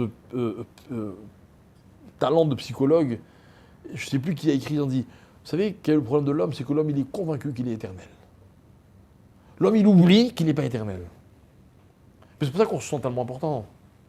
Je suis là. Oui, d'accord, t'es là, mais dans une seconde, peut-être t'es plus là. Imaginez qu'on réfléchisse comme ça toute la journée. On serait vachement anave, vachement humble. Ça recadre. Non, mais l'homme, il est convaincu, vous voyez, parce qu'il était là hier, il est là aujourd'hui, donc vraisemblablement, il sera là demain, quoi. Une chose existe, elle est très belle, elle est là, elle est devant mes yeux. Bon, ben, ok, elle continue, je la laisse là, je la pose là, demain, je la retrouve. C'est à l'opposé de ce que vous avez expliqué sur le massé. Le massé, qu'il existe. Je suis en train d'expliquer ce que c'est Maasé. Non, vous dites Bria, là. Hein? Là, vous expliquez. Non, mais tu n'as pas compris. Si tu m'as bien suivi jusqu'à présent, je t'ai expliqué que Mahashava, c'était nul, Dibour, c'était nul, et que la chose qui était valable, c'était Maasé. Mais si tu m'as suivi au début, je t'ai dit que la chose la plus noble, c'était quoi? Mahashava. Donc c'est cette contradiction que je suis en train de t'expliquer. Je suis en train d'expliquer, en fait, quel est le vrai sens d'un Maasé. Le vrai sens d'un Maasé. Pour l'instant, je t'ai expliqué tout à l'heure au début que le Maasé, voilà comment moi, homme, je le perçois. Je fais une chose, elle dure, donc elle est confirmée. elle a une véritable existence. Maintenant, je t'explique. Je reviens à l'origine des choses. À l'origine des choses, on est dans un monde, dans une dimension qui s'appelle Bria. Maintenant, écoutez bien, mon discours, il n'était pas tellement pour que on part dans des notions qui sont tellement abstraites. Au contraire. Au contraire. Hein, je suis en train d'expliquer la chose suivante. C'est que l'erreur que l'homme fait, qu'on commet tous, c'est de croire que les choses sont soit définitives, soit en n'allant pas jusque-là, mais en tout cas qu'elles ont une durée de vie. Et que c'est normal que les choses durent. Que c'est normal. Ok? Mais les choses, c'est pas normal qu'elles durent. Pas normal. Bon, il y a toujours de la peine quand on mange, par exemple, un plat que la personne qui a cuisiné ce plat, elle a mis des heures à le cuisiner. Et nous, en 5 minutes, on l'avale. La pauvre. Elle vous dit non, mais c'est pas grave, c'est fait pour ça. La sagesse. C'est-à-dire que les choses, elles sont faites pour être consommées, pour ne plus exister, quoi. Ah, elle est où la boulette? Il n'y a plus de boulette. Je ne vous dis pas en quoi elle va se transformer, la boulette. Mais vous savez, le temps qu'il a fallu pour mélanger le ceci, je ne sais pas tout ce qu'il y a dans une boulette, ok? Mais maintenant, ça n'existe plus, c'est plus une boulette. Mais c'est pas grave. Hein, ça n'empêche en rien à la boulette d'avoir un véritable sens. C'était ça son existence. Maintenant, moi, je vous pose une question. Peut-être que vous et moi, dans 5 minutes, on n'existera plus, Chasvé Shalom. Ça change quelque chose à notre présent? Voilà tout le problème. Le problème, c'est que l'homme n'accorde au présent que l'importance de l'illusion que c'est aussi un avenir, un futur. C'est une très grosse erreur. Regardez bien. Il y a une idée qui s'appelle dans la Torah, qui s'appelle le Pessel. Vous savez ce que c'est un Pessel? C'est une idole. Avraham Avinu, il vient d'une maison dans laquelle il n'y avait que des idoles. Son père était concessionnaire en idoles. Ok, il en avait des grandes, des petites, des moyennes. C'est quoi une idole? Écoutez bien, c'est un truc de fou. Une idole, c'est une création de l'homme à laquelle il a donné un soi-disant pouvoir qui va même appeler une divinité et qui existe. Et l'homme, il lui donne des pouvoirs. Des pouvoirs. Mais par définition, une idole, c'est quelque chose qui est appelé à disparaître. Si l'homme se rappelait que c'était appelé à disparaître, il pourrait lui accorder une quelconque confiance. Imaginez quelqu'un, il gagne de l'argent, beaucoup d'argent. Beaucoup d'argent. Ok, avec cet argent, il a mangé, il a kiffé, il a tout ce que vous voulez, et il en reste une tonne. Et moi, je viens, je lui dis, tu peux me le donner, t'en as plus besoin. Qu'est-ce qu'il va me dire? Il va me dire, non, c'est à moi. C'est quoi, c'est à moi? Je le garde. Et si moi, je viens, je dis, mais tu sais, dans ton argent, dans 5 minutes, il va disparaître. Il vaut quelque chose, son argent. Il ne vaut plus rien, son argent. C'est-à-dire que les choses ont de valeur que parce qu'elles durent. Voilà comment le monde fonctionne. Les hommes ont appris ou se sont conditionnés pour donner aux choses de la valeur que parce qu'elles durent. Écoutez bien. Il y a un texte qui dit quelque chose de fabuleux. Il dit comme ça. Dans la Neshama de l'homme, voilà mon ami pour te faire plaisir, il y a Nefesh, Ruach, Neshama. C'est lequel le plus haut? Attention, c'est un piège. C'est Neshama. Après, il y a Ruach et après, il y a Nefesh. C'est quoi Nefesh? Nefesh, disent les Chachamim, c'est celui par lequel, c'est-à-dire c'est la partie de l'âme, que l'homme peut entraîner dans la faute. Vous savez, quand l'homme il fait une faute, malheureusement, il entraîne son âme. Mais pas toutes les parties de l'âme. Il y a des parties de l'âme, heureusement, qui restent intactes. Elles sont insensibles à la faute, parce qu'elles ne peuvent pas descendre si bas. Quelle est la partie de l'âme qui descend bas jusqu'à la faute? Ça s'appelle le Nefesh.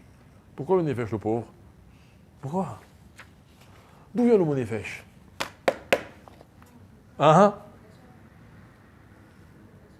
Comment? Oui, mais d'où vient le mot Nefesh? Nefesh, c'est le pluriel de Nefesh. Dans la Torah. Dans la Torah, lorsque Hachem il a créé le monde et qu'il a terminé, qu'est-ce qu'il a marqué? Shavat, Vaï, Nafash. Traduisez-moi Vaï, Nafash. Traduisez-moi. Attention, c'est très dangereux ce que vous risquez de dire, hein, mais allez-y si vous êtes courageux. C'est quoi Vaï, Nafash ici? Aïe, aïe, aïe, aïe, aïe. Voilà. Mais pourtant, il était gros comme une maison, il était inévitable.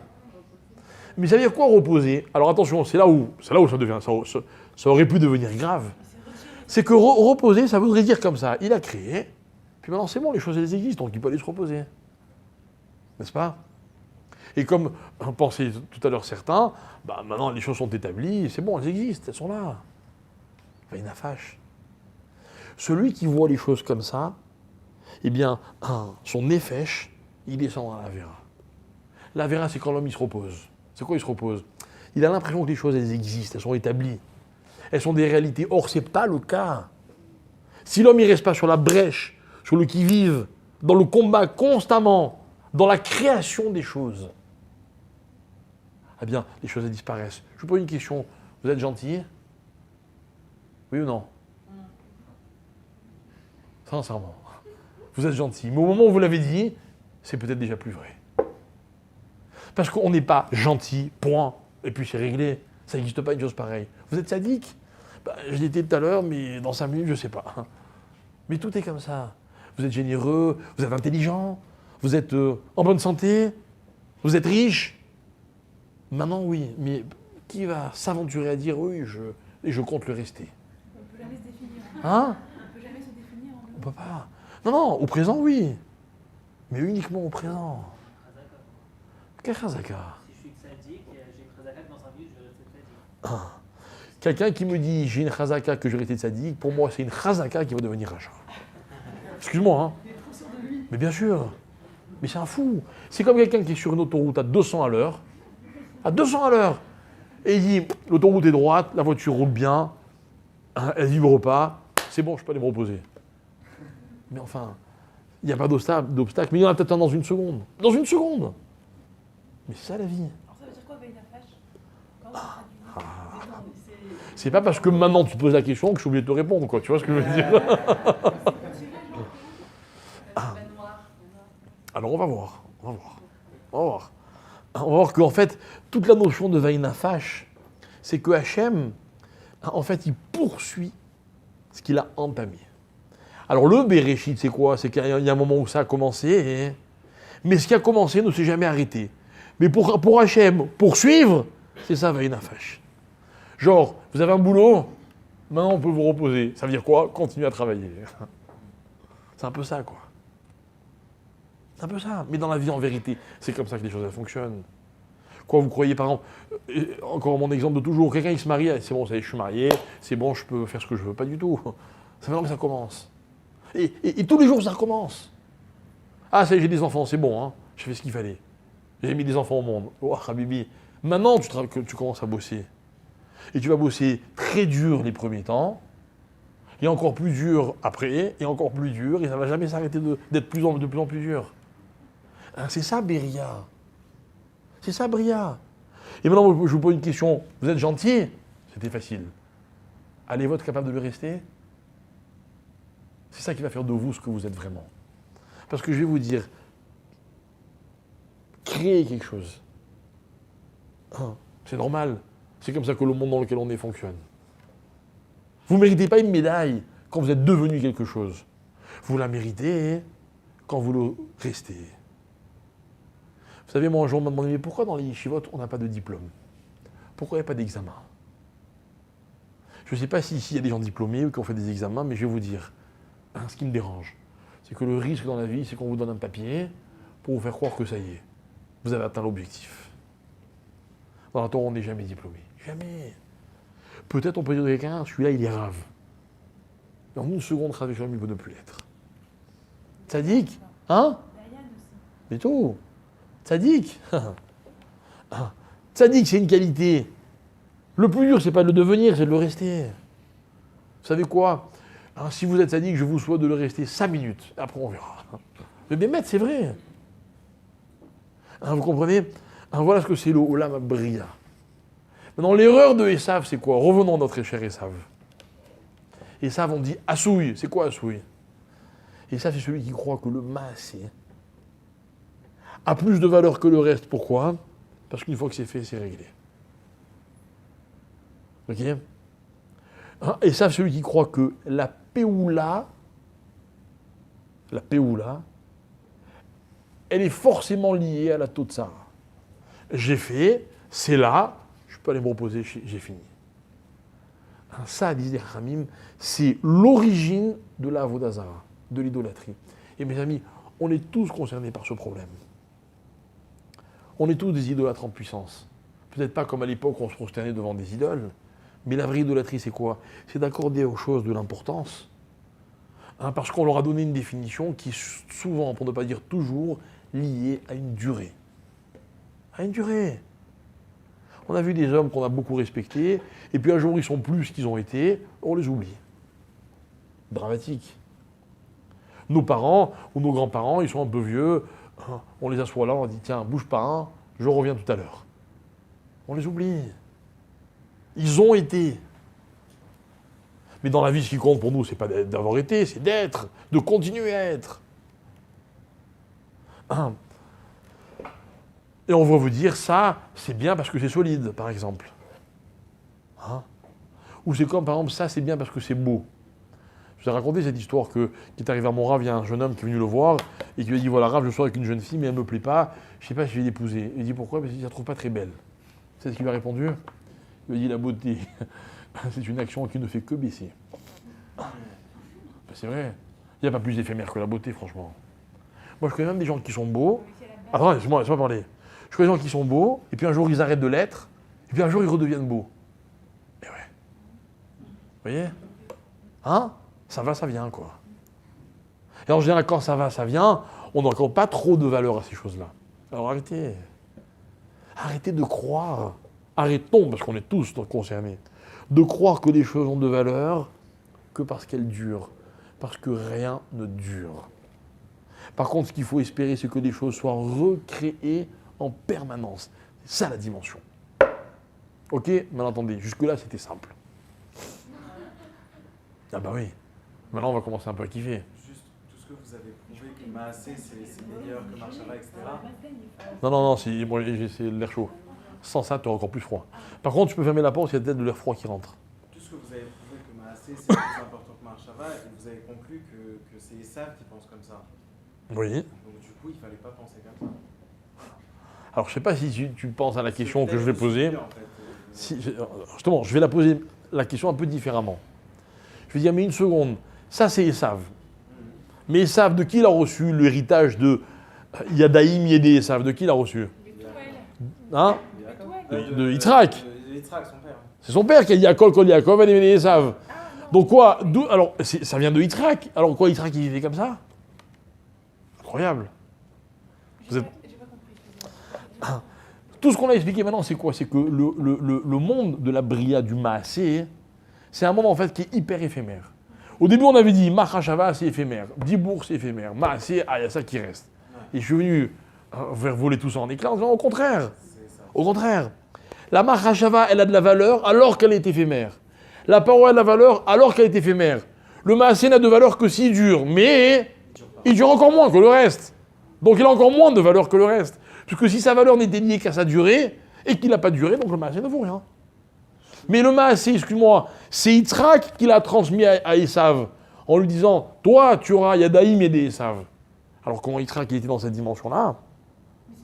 Non, c'est pas de Yitzhak, j'ai pas proposé Yitzhak. Il a dit une réalité, il a fait une bracha en disant Mais ça. si, c'est ce qu'on a expliqué tout à l'heure. On a rapporté au début de notre Kol Midrash, qui dit que Yitzhak, il a dit comme ça. Si le Kol, il est chez Yaakov, alors c'est lui qui va dominer Esav. Si Yaakov, il n'assume pas son Kol, alors les Yadaïm de Esav, elles vont dominer Israël. Il a donné une force à Esav. Et la force de Yadaïm, de Maasé. Il s'appelle Esav. D'accord? Vas-y. Est-ce que, juste une petite précision, est-ce que Dibour Maasé et Dibour Maasé, Machashava, Dibour Maasé.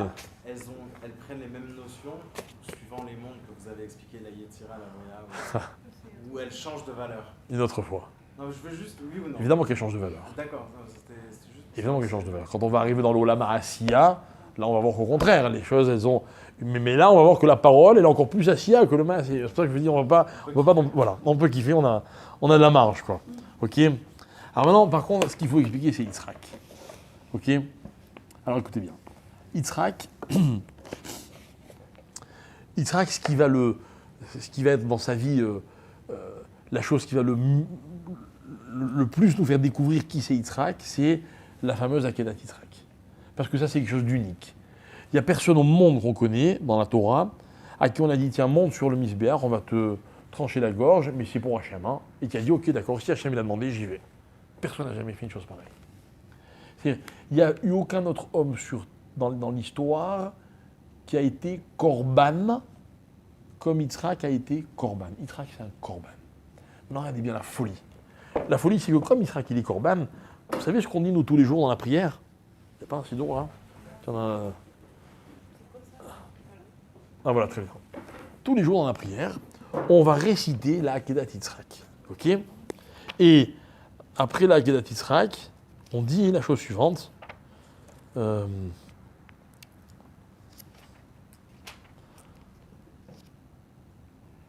Yehi Ratson. Donc, que ainsi soit ta volonté Hachem, etc., etc., dans ta non immense bonté, Berov Rachamecha, Tiskor lanu Akedato chez Yitzhak ben Avraham Avinu alav shalom.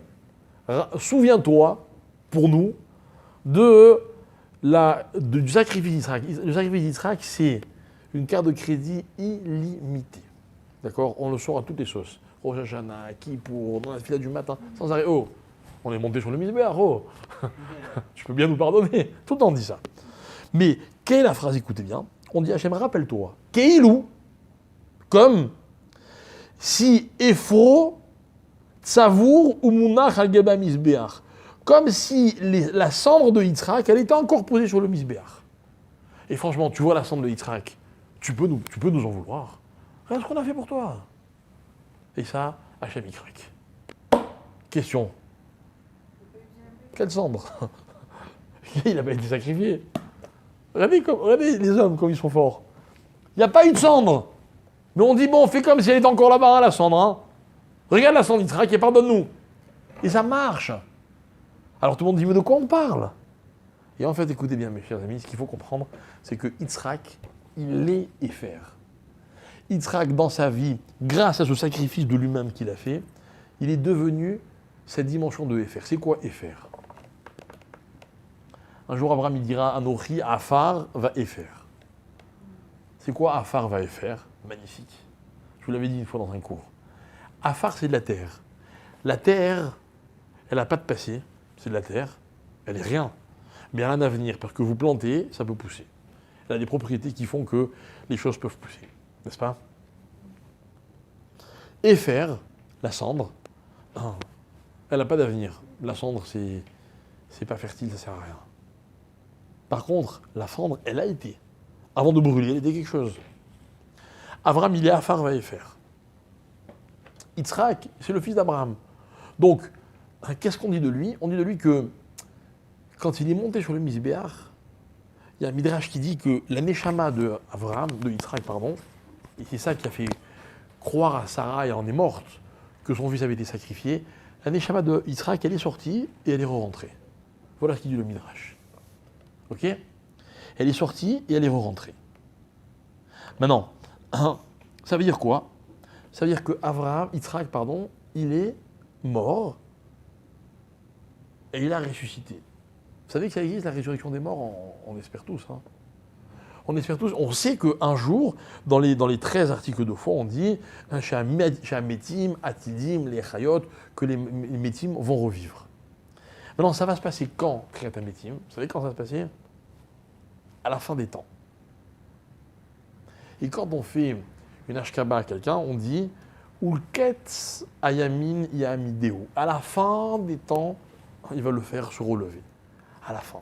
À la fin, les morts vont revivre. D'accord? Parce que là, c'est facile.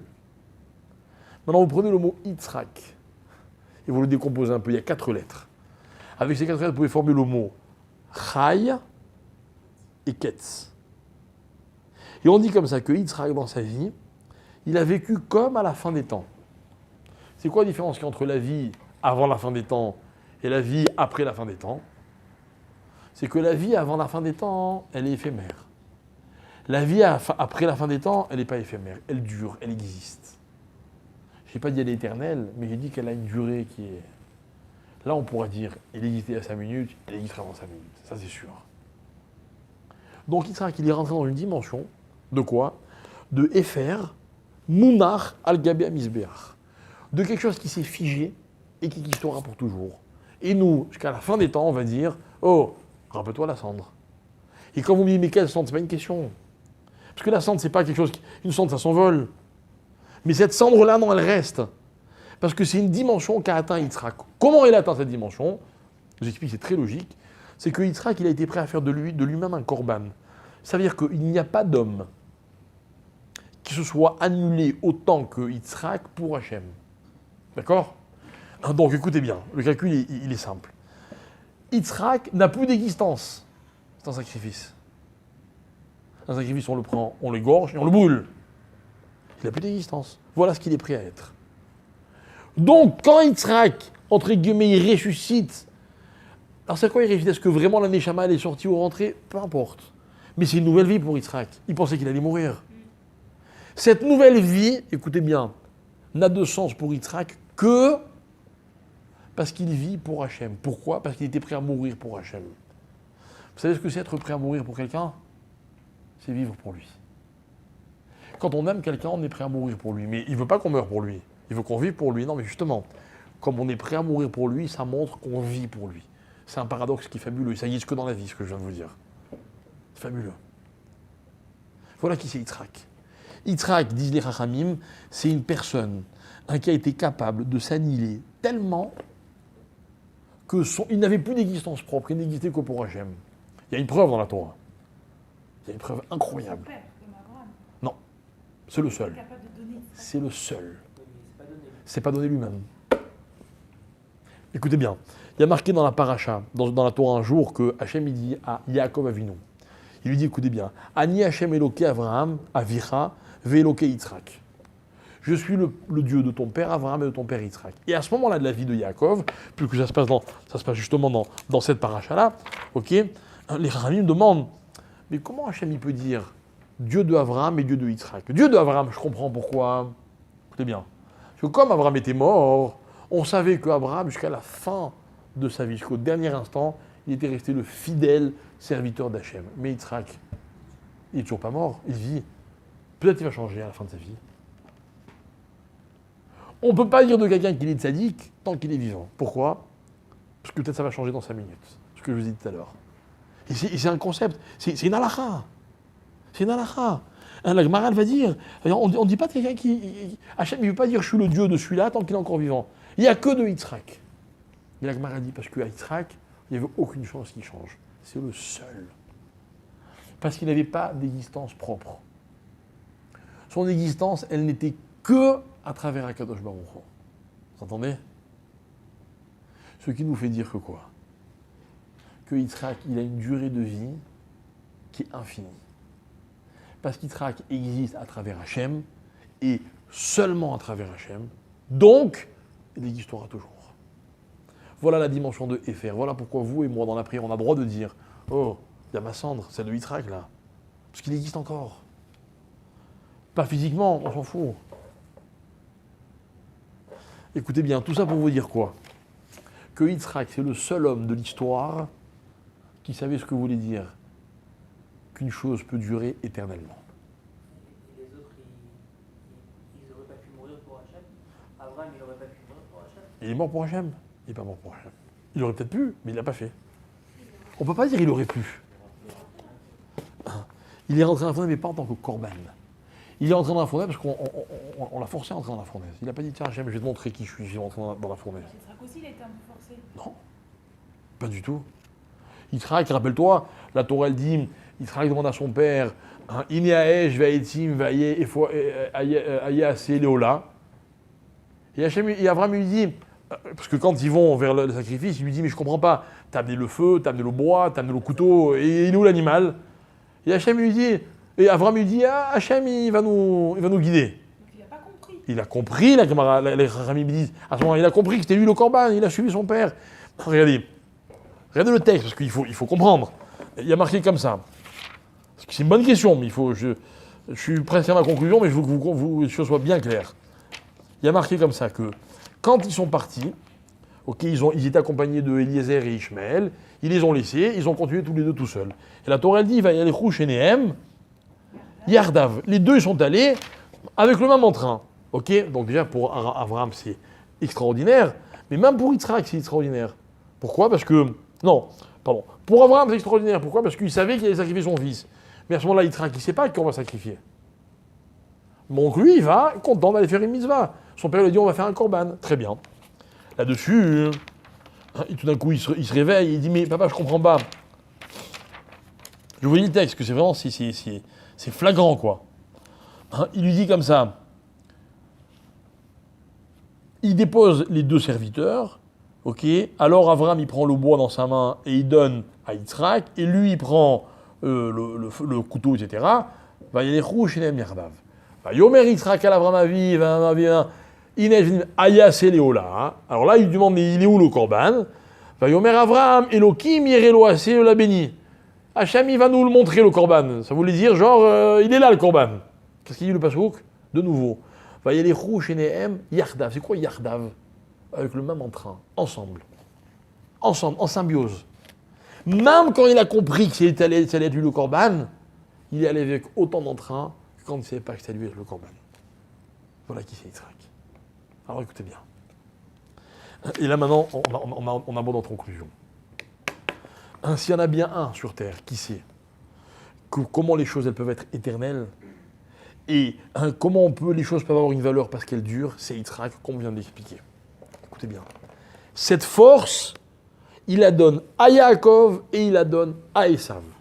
À Yaakov, il la donne par la parole. Tout ce que vous avez dit, vous aviez raison de le dire. Maintenant, vous avez raison de le dire. Il dit, mon fils, la parole, elle est éternelle. Éternelle. Tu vas dire des choses, et puis les gens, ils vont croire qu'ils les ont oubliées. Ils vont te dire, t'es sûr d'avoir dit ça? Ah, où c'est marqué? Oui, où le contrat, comme vous avez dit tout à l'heure? Il faut un contrat. Mais mon fils, ta parole suffit. Tu dis, pour l'éternité, c'est dit. D'ailleurs, Hachem, quand il a créé le monde, Yomer, Elohim, Yehi, ceci, Yehi, cela. Il a dit, les choses ont existé. Et il dit à Esav, toi aussi, mon fils, je te donne la faculté de l'action. Si tu fais ce que tu fais, ça peut être éternel. Qu'est-ce qu'il comprend, Esav? Qu'est-ce que vous et moi, on comprend? On comprend. Je veux dire comment on comprend. Parce que ça m'arrange de le comprendre comme ça, mais c'est vrai. Celui qui fait du bien, le bien est éternel. Le mal, on peut toujours le réparer. Non, pourquoi? Parce que quand je fais du bien, il y a Mahashava, Dibour et Maasé dans ce que je fais. Je le pense, je le dis et je le fais. Dans les mitzvot, qu'est-ce qu'il faut faire? Il faut faire une bracha en général. Pourquoi une bracha? De toute façon, je l'ai fait, j'y ai fait sans la bracha, alors je ne suis pas quitte. Il manque une dimension. Quand j'ai uni Mahashava, Dibour et Maasé, ce que je fais, c'est éternel. Quelqu'un qui fait une avéra, il peut très bien dire, je ne sais pas ce qui m'a pris, je n'ai pas réfléchi. Et c'est vrai, on peut l'excuser. On peut tout excuser. Même quelqu'un qui aurait, vous avez pris l'exemple d'un meurtre, il a commis un meurtre, dans la Torah, il peut faire teshuva. Il est mort, l'autre. Il y a des conséquences. Mais il peut revenir sur son acte. Je ne suis pas en train de le déresponsabiliser. Je suis en train d'expliquer la portée d'un acte dans lequel il n'y avait pas une vraie Mahashava. Mais ça lui comprend les choses différemment. Il s'avait dit, donc ce qui compte, c'est faire. Donc il n'y a que ce qui est fait qui a de la valeur. Et lui, qu'est-ce qu'il fait? Ils savent. Au lieu de se concentrer sur l'action au présent, quand je fais la chose, que ce qui compte, c'est de la faire, non, pour lui, ce qui compte, c'est quoi? C'est que les choses soient faites. Et c'est toute la différence qu'il y a entre lui et nous. Vous savez, moi, quand je fais ma tefila, j'aime prendre mon temps. Vous savez pourquoi? Parce que j'ai toujours un peu de peine pour les gens qui prient trop vite. Les gens qui prient trop vite, pour moi, ils prient pour avoir prié. Alors que je pense que quand on prie, il faut prier pour être en train de prier. Vous voulez que je fasse ça vite? Et les vraies choses importantes de la vie, ce qui compte, ce n'est pas de les avoir faites, c'est de les faire. C'est de les faire. Dites-moi, vous kiffez Shabbat? Les petits plats, les petites salades, vous savez pourquoi vous les kiffez? Parce que vous les préparez. Parce qu'il y a tout un travail. Alors quand vous les mangez, ce n'est que l'aboutissement. Mais franchement, ce n'est pas les mêmes quand vous allez les acheter en 3 minutes en bas de la maison, ça n'a rien à voir. Et dans la vie, tout est comme ça. Dans la vie, on ne peut profiter de la dimension d'une chose que quand elle est une action qui se prolonge. Je suis dans la Asiya. C'est ce qu'on verra dans les autres mondes. Au début, il y a la Bria. bon, ben les choses sont faites. Et malheureusement, nous, dans le monde dans lequel on vit, on a souvent l'impression que ce qui compte, c'est que les choses soient faites. C'est bon, j'ai mon diplôme. Hein. Et alors? Et alors? Ce qui compte, c'est qu'est-ce que tu es, là, maintenant, tout de suite. Qu'est-ce que tu es en train d'être? Voilà ce qu'il faudrait dire. Ici, par exemple, je vous demande, est-ce que vous êtes gentil? Vous devriez me répondre, oui, je suis en train d'être gentil. Et là, je comprendrai que vous êtes vraiment gentil. C'est tzaddik, mais je suis en train de devenir tzaddik. Pardon, d'être tzaddik. Je préfère quelqu'un qui est en train de devenir tzaddik que quelqu'un qui est tzaddik. Comme si c'était un problème qui était réglé. L'idéal, c'est quelqu'un qui est en train d'être tzaddik. Mais en train de devenir, c'est mieux que être tout seul. Voilà la différence qu'il y a entre Yaakov et Esav. Yaakov, on ne lui a pas donné à Sia. Parce que, évidemment, que les choses doivent être faites. Évidemment qu'il doit arriver jusqu'à l'action, Yaakov. Mais l'action seule, elle n'a pas de valeur. L'action seule, c'est trop dangereux. C'est Shavad Vainafash, dans une compréhension, tout ce qu'il y a de plus plate. Et c'est l'inverse qui est écrit dans la Torah. L'inverse. C'est qu'Hachem n'a jamais arrêté de créer. Jamais. Il est constamment en train de recréer les choses. Parce que ce qui compte, c'est d'être dans l'action. Et non pas de s'être débarrassé de l'action. Alors qu'est-ce qu'elle dit la Torah? Elle dit, tant que Yaakov utilise sa parole comme il faut, ben l'action n'a aucun pouvoir contre lui. Aucun pouvoir contre lui. Puisque l'action n'a pas le temps d'avoir de l'effet, je suis en train de parler.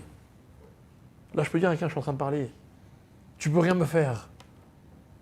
Mais dès que je m'arrête de parler, qu'est-ce qui se passe? Ben, du coup, je peux être moins influencé par tout le reste. Alors ce contre quoi il faut lutter, mes chers amis, c'est contre l'influence du monde qui veut nous convaincre que ce qui compte, c'est d'avoir fait les choses. Le monde qui constamment nous dit, mais vous savez, la Torah c'est bien, mais c'était avant, c'est réglé maintenant, on est passé à autre chose. Ce qui est fabuleux, non mais c'est vrai, regardez comme c'est clair. Le monde dans lequel on vit, le monde de Esav, c'est l'exil d'aujourd'hui. C'est un exil dans lequel les choses n'ont de valeur que par leur évolution. On est dans un monde évolutif. On est mieux maintenant qu'avant. Pourquoi? Parce que sinon les choses n'ont pas de valeur. Si on n'a pas évolué, les choses n'ont pas de valeur. Chez nous, c'est le contraire. C'est quand on continue à faire ce qu'on faisait déjà à l'époque qu'on a véritablement de la valeur. Et nous, quand on fait quelque chose d'important, qu'est-ce qu'on dit? On fait comme Abraham, Israël et Yaakov. Quand un couple se marie, le Khatan il dit Kedat, Moshe et Israël, je marie exactement comme mes parents se sont mariés, mes grands-parents et mes grands-parents jusqu'à Moshe Rabbeinu. Vous ne pouvez pas évoluer un peu? On est désolé, on ne peut pas évoluer. C'est pas qu'on ne peut pas, c'est qu'il n'est pas ça la valeur des choses. Pas ça la valeur des choses. Mais finalement, Esav et Yaakov, ils ont les deux des deux en fait, parce que Yaakov. Évidemment qu'ils ont les deux des deux. Mais c'est ce que je t'explique. C'est ce que je te dis depuis le début. Les deux, ça leur vient de leur père Yitzhak. Simplement, l'un comprend convenablement, donc son dibour, il amène à son maasé. L'autre, il ne comprend pas, il va qu'au dibour. Un dibour qui est un imparfait dès qu'on a dépassé le présent. Alors que nous, qu'est-ce qu'on nous dit? Attention, si tu arrêtes de parler, ta parole, elle n'est plus là. Donc qu'est-ce qu'on fait de nous, les Juifs? On n'arrête pas de parler.